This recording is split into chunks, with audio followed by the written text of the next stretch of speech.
বঙ্গোপসাগরে বিপরীত ঘূর্ণাবর্ত তৈরি হয়েছে, যার ফলে সেদিক থেকে জলীয় বাষ্প ঢুকছে রাজ্যে।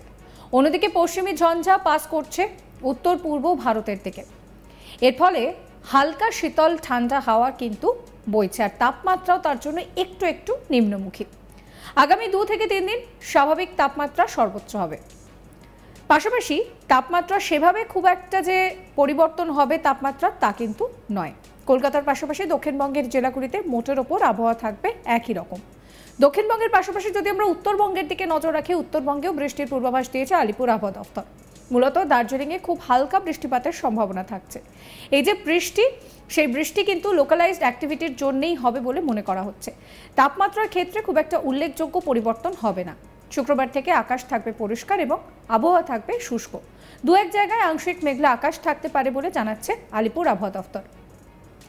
হাওয়া অফিস সূত্রে আরও যেটা জানা যাচ্ছে যে পশ্চিমের জেলায় কোথাও কোথাও বৃষ্টি হতে পারে। উত্তরবঙ্গের দার্জিলিং এবং কালিম্পংয়ে কোথাও কোথাও হালকা বৃষ্টিরও সম্ভাবনা রয়েছে।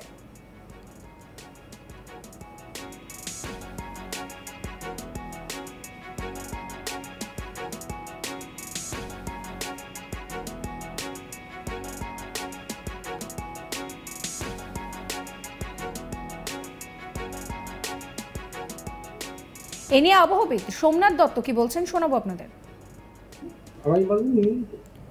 আগামী কদিন কিরকম থাকবে? দেখুন, ম্যাক্সিমাম টেম্পারেচারটা তো আজকে কম দেওয়া আছে।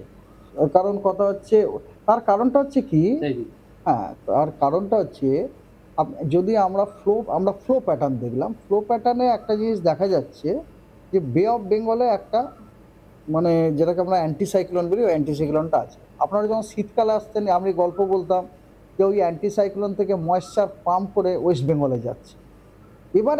এবারে ওয়েস্ট বেঙ্গলে ওটা যেতে পারছে না। তার কারণ হচ্ছে কি, গাঙ্গেয় পশ্চিমবঙ্গের ভেতর দিয়ে একটা উচ্চচাপের অক্ষরেখা পাস করছে। এই অক্ষরেখাটার উত্তর দিকে স্ট্রং নর্থ ওয়েস্টার্লি উইন্ড আসছে, বুঝতে পেরেছেন তো? এবং যেখানে এই উচ্চচাপের অক্ষরেখাটা থাকে না, ওখানের আপনার অ্যাটমসফিয়ারটা স্টেবল থাকে, আর ওখানে সিঙ্কিং মোশন টোশন হয়, স্টেবল থাকে। হ্যাঁ, as a result of which আপনার এবং যেহেতু নর্থ ওয়েস্টার্লি উইন্ডগুলো আসছে, এই জন্য আপনার আজকে একটু আপনার ওয়েদারটা একটু ঠান্ডা আছে। ম্যাক্সিমাম টেম্পারেচারটা আমরা এই জন্য কমই ফোরকাস্ট করেছি, 28 করেছি। তবে এই জিনিসটা কেটে যাবে, কালকে কিন্তু আবার বেড়ে যাবে। কালকে আমরা এক্সপেক্ট করছি 30, তারপরে 31, মানে আজকের পর থেকে কিন্তু ম্যাক্সিমাম টেম্পারেচারটা একটু একটু করে বাড়বে, মোটামুটি 30-32-এর মতো থাকবে, 30-32-এর মতো থাকবে। আর বৃষ্টিপাত তো আপনাকে আমি বলেই দিলাম যে আজকে একটু আছে, হ্যাঁ, ওই কী বলে দুটো আর ওই দার্জিলিং কালিম্পংয়ে দুটো। তারপরে আপনার বাকি আপনার পুরো শুষ্ক হয়ে যায়। এই বৃষ্টিটার কারণ কি জন্য বৃষ্টি? এই যে বৃষ্টিটার এটা কারণটা আমি আপনাকে বলছি। এই যে বললাম না, বে অফ বেঙ্গল থেকে আপনার অ্যান্টিসাইক্লোন হয়ে এটা পশ্চিমবঙ্গে যাওয়ার কথা এরকম, কিন্তু পশ্চিমবঙ্গ যেতে যখন পাচ্ছে তখন এরকম করে টান মারছে। এই যে টানটা লক্ষ্য করে দেখেন, এটা একটা সাইক্লোনিক টান। এই টার্নের জন্য ওইখানে একটা লিফটিংয়ের একটা মেকানিজম রয়েছে, হালকা আছে লিফটিং, ঠিক আছে? এবং তাতে এই জন্য এই বৃষ্টি মানে কি, এটা খুবই কয়েক বুঁদ বৃষ্টি, মানে এটা ভেরি ভেরি আইসোলেটেড, মানে হালকা থেকে অতি হালকা যাকে বলে বৃষ্টি আর কি। পশ্চিমের জেলাগুলোর কি পরিস্থিতি থাকবে? পশ্চিমের জেলার আপনার তাপমাত্রা তো বললাম ওই 30-31 এরকম থাকবে আপনার। আর কোনো রকম সতর্কবার্তা এই মুহূর্তে দেখুন, সতর্কবার্তাটা তো এই মুহূর্তে কোনো সতর্কবার্তা নেই। সতর্কবার্তা যখন এরকম ধরনের ডেভেলপমেন্ট হবে, আমাদের রাডার থেকে যখনই বুঝতে পারবো, তখন আমরা সতর্কবার্তা দিতে শুরু করে দেবো। হাওয়া অফিস সূত্রে খবর যে ধীরে ধীরে দিনের তাপমাত্রা বাড়তে শুরু করবে। আগামী 5 দিন কলকাতা সহ দক্ষিণবঙ্গের রাতের তাপমাত্রা খুব একটা বড়সড় হেরফের হবে না। উত্তরবঙ্গের কথা যদি বলি, উত্তরবঙ্গের জেলাগুলিতে আগামী 5 দিন রাতের তাপমাত্রা সেখানেও খুব একটা বড়সড় পরিবর্তন নেই। রবিবার অথবা সোমবার এক লাফে তাপমাত্রা কিন্তু অনেকটাই বাড়তে পারে। অর্থাৎ এই মুহূর্তে দাঁড়িয়ে এই দুটো দিন তাপমাত্রা বেশ ভালোই থাকবে, তাতে করে আপনাদের বেশ ভালো একটা সময় আপনারা কাটাতে পারবেন। কিন্তু হ্যাঁ, রবিবার এবং সোমবার থেকে আবারও নতুন করে গরম বাড়তে পারে, সেই পূর্বাভাস জারি করেছে আলিপুর আবহাওয়া দফতর।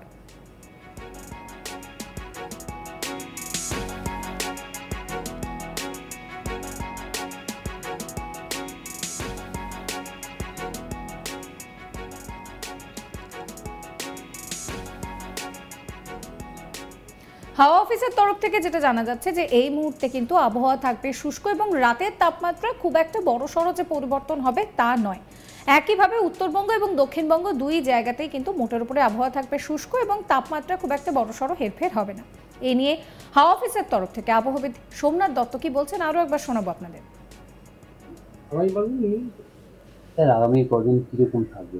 দেখুন, ম্যাক্সিমাম টেম্পারেচারটা তো আজকে কম দেওয়া হয়েছে, কারণ কথা হচ্ছে, তার কারণটা হচ্ছে কি, হ্যাঁ তার কারণটা হচ্ছে যদি আমরা ফ্লো প্যাটার্ন দেখলাম, ফ্লো প্যাটার্নে একটা জিনিস দেখা যাচ্ছে যে বে অফ বেঙ্গলে একটা মানে যেটাকে আমরা অ্যান্টিসাইক্লোন বলি, ওই অ্যান্টিসাইক্লোনটা আছে। আপনারা যখন শীতকালে আসতেন আমি গল্প বলতাম যে ওই অ্যান্টিসাইক্লোন থেকে ময়েশ্চার পাম্প করে ওয়েস্ট বেঙ্গলে যাচ্ছে। এবারে ওয়েস্ট বেঙ্গলে ওটা যেতে পারছে না। তার কারণ হচ্ছে কি, গাঙ্গেয় পশ্চিমবঙ্গের ভেতর দিয়ে একটা উচ্চচাপের অক্ষরেখা পাস করছে। এই অক্ষরেখাটার উত্তর দিকে স্ট্রং নর্থ ওয়েস্টার্লি উইন্ড আসছে, বুঝতে পেরেছেন তো? এবং যেখানে এই উচ্চচাপের অক্ষরেখাটা থাকে না, ওখানের আপনার অ্যাটমসফিয়ারটা স্টেবল থাকে, আর ওখানে সিঙ্কিং মোশন টোশন হয়, স্টেবল থাকে। হ্যাঁ, as a result of which আপনার এবং যেহেতু নর্থ ওয়েস্টার্লি উইন্ডগুলো আসছে, এই জন্য আপনার আজকে একটু আপনার ওয়েদারটা একটু ঠান্ডা আছে। ম্যাক্সিমাম টেম্পারেচার আমরা এই জন্য কমই ফোরকাস্ট করেছি, 28 করেছি। তবে এই জিনিসটা কেটে যাবে, কালকে কিন্তু আবার বেড়ে যাবে। কালকে আমরা এক্সপেক্ট করছি 30, তারপরে 31, মানে আজকের পর থেকে কিন্তু ম্যাক্সিমাম টেম্পারেচারটা একটু একটু করে বাড়বে, মোটামুটি 30-32-এর মতো থাকবে, 30-32-এর মতো থাকবে। আর বৃষ্টিপাত তো আপনাকে আমি বলেই দিলাম যে আজকে একটু আছে, হ্যাঁ ওই কী বলে দুটো আর ওই দার্জিলিং কালিম্পংয়ে দুটো। তারপরে আপনার বাকি আপনার পুরো শুষ্ক হয়ে যায়। এই যে বৃষ্টিটার কারণ কি জন্য বৃষ্টি? এই যে বৃষ্টিটার এটা কারণটা আমি আপনাকে বলছি। এই যে বললাম না, বে অফ বেঙ্গল থেকে আপনার অ্যান্টিসাইক্লোন হয়ে এটা পশ্চিমবঙ্গে যাওয়ার কথা এরকম, কিন্তু পশ্চিমবঙ্গ যেতে যখন পাচ্ছে তখন এরকম করে টান মারছে। এই যে টানটা লক্ষ্য করে দেখেন, এটা একটা সাইক্লোনিক টার্ন। এই টার্নের জন্য ওইখানে একটা লিফটিংয়ের একটা মেকানিজম রয়েছে, হালকা আছে লিফটিং, ঠিক আছে? এবং তাতে এইখানে এই বৃষ্টি মানে কি, এটা খুবই সাবস্ক্রাইব করবেন আজ তাক বাংলার ইউটিউব চ্যানেলকে, ফলো করতে ভুলবেন না হোয়াটসঅ্যাপ চ্যানেলও।